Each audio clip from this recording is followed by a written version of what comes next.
It's interesting that a lot of the work in the exhibition is from former socialist part of Europe and also from the Middle East. And I think there you find that politics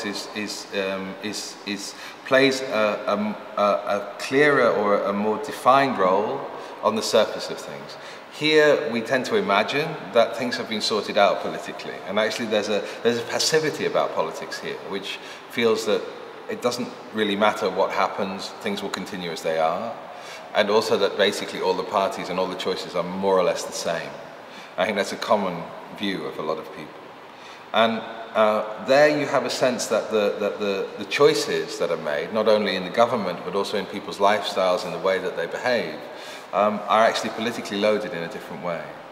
And I think it's probably important for us to understand ourselves better, to understand that those choices are also our choices. We just don't seem to be able to make them tangible anymore, or at least at the moment.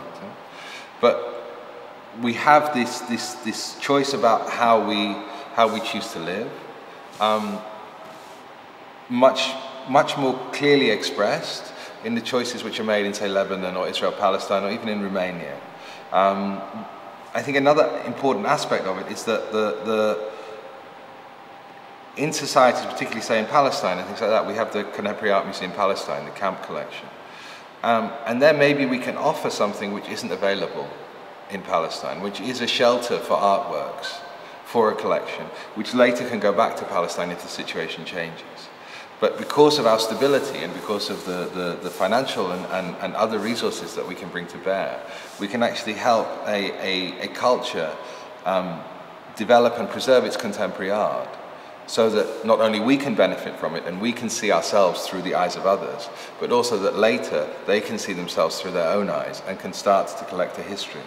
So therefore, again, the politics of that situation in Palestine, the war that goes on there, is actually a means or a reason for us trying to collect that work and also trying to look after a collection which is not ours, but is on loan to us, until such time as it can go back to Palestine and be presented to the Palestinian people.